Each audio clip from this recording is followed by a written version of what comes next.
മോൾക്ക് 12 വയസ്സായില്ലേ? പീരീഡ് ആയോ മോൾക്ക്? ഏയ് ഇല്ലില്ല. ഷോ, എൻ്റെ മോൾക്കൊക്കെ 10 വയസ്സിന് മുന്നേ ആയി. സ്കൂളിലൊക്കെ 3rd പഠിക്കുന്ന കുട്ടികൾ വരെ വലുതാവുന്നു. കേട്ടില്ലേ, ഇന്നത്തെ കുട്ടികൾ നേരത്തെ പ്രായപൂർത്തിയാവുന്നു. ഇത് എന്തുകൊണ്ട്, ഇതുകൊണ്ടുള്ള പ്രശ്നങ്ങൾ എന്തൊക്കെയാണ്, ഇത് എങ്ങനെയൊക്കെ അവോയ്ഡ് ചെയ്യാം, എല്ലാം പറഞ്ഞുതരാം. എന്നിട്ട് പെൺകുട്ടികളുള്ള അമ്മമാർക്കൊക്കെ ഒന്ന് ഷെയർ ചെയ്ത് കൊടുക്കണേ. ഇന്നത്തെ കുട്ടികളുടെ ലൈഫ് സ്റ്റൈല്, ലിവിങ് എൻവയോൺമെന്റിലും ഫുഡ് ഹാബിറ്റ്സിലും വന്ന മാറ്റങ്ങൾ തന്നെയാണ് ഇതിന്റെ പുറകിൽ.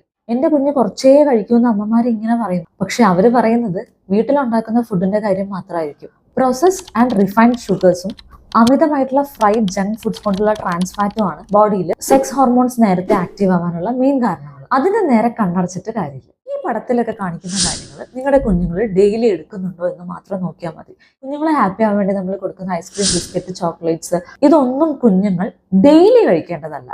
ആഴ്ചയിൽ ഒരിക്കലോ ആഗ്രഹം വരുമ്പോഴോ മാത്രം കഴിക്കേണ്ടതാണ്. എല്ലാ ദിവസവും ആഗ്രഹം ഉണ്ടെന്ന് പറയരുത്. പല അമ്മമാരും ചോദിക്കും, ബ്രോയിലർ ചിക്കനിലെ ഹോർമോൺ ആണോ കുഴപ്പമെന്ന്.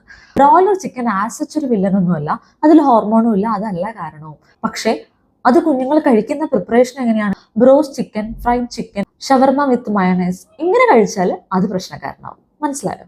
ഇനി രണ്ടാമത്തെ കാര്യം ലാക്ക് ഓഫ് എക്സസൈസ് ആണ്.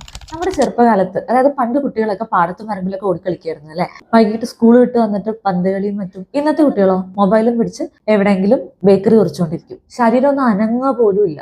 എത്ര റിസ്ക് ആയത്. ഈ എക്സസൈസ് ഇല്ലായ്മ വണ്ണം വെക്കുന്നതിന്റെ മറ്റൊരു റീസൺ ആണ്. ഓടിക്കളിക്കലോ എക്സസൈസ് ആയിട്ട് ചെയ്യിപ്പിച്ചിട്ടില്ലെങ്കിൽ കൂടി അവർക്ക് ഇഷ്ടപ്പെട്ടിട്ടുള്ള എന്തെങ്കിലും leisure activity like swimming, dancing, martial arts ഇതിനൊക്കെ വല്ലതിനും ചേർക്കുക, ഡെയിലി പ്രാക്ടീസ് ചെയ്യിപ്പിക്കുക. ഇനി മൂന്നാമത്തെ നമുക്ക് ഒരിക്കലും ഓൾട്ടർ ചെയ്യാൻ പറ്റാത്ത ഒരു കാര്യം എന്ന് പറഞ്ഞത് നമ്മൾ ഇന്ന് ജീവിക്കുന്ന എൻവയോൺമെന്റിലുള്ള പൊല്യൂട്ടൻസ് ആണ്. കുടിക്കുന്ന വെള്ളം, കഴിക്കുന്ന ഫുഡിൽ ഈവൻ പ്രിസർവേറ്റീവ്സ്, ശ്വസിക്കുന്ന വായുവിൽ പോലും ഉള്ള പൊല്യൂട്ടൻസ്. പല പഠനങ്ങളും പറയുന്നത് അതിലൊക്കെ ഹോർമോൺ ഡിസ്റപ്റ്റിംഗ് കെമിക്കൽസിന്റെ പ്രസൻസ് ഉണ്ടെന്നാണ്. അതുമായിട്ടുള്ള സ്ഥിരമായിട്ടുള്ള എക്സ്പോഷർ കുട്ടികളുടെ ഹോർമോൺ വ്യവസ്ഥയെ ബാധിക്കുന്നുണ്ടാവും. പിന്നെ ഒന്ന്, ഇന്നത്തെ കുട്ടികളുടെ പഠന രീതിയിൽ തന്നെ കോമ്പറ്റേറ്റീവ് സ്പിരിറ്റും സ്ട്രെസ് ഇതൊക്കെ വളരെയധികം ഉണ്ട്. സ്ട്രെസ് ഹോർമോൺ ആയ കോർട്ടിസോളിന്റെ അളവ് കൂടുന്നത് തന്നെ ഒബീസിറ്റിക്കും മറ്റു ഹോർമോൺ വ്യതിയാനങ്ങൾക്കും കാരണമാവും. അപ്പൊ കുഞ്ഞുങ്ങളിൽ സ്ട്രെസ് മാനേജ് ചെയ്യുന്നത് വളരെ ഇമ്പോർട്ടൻ്റ് ആണ്.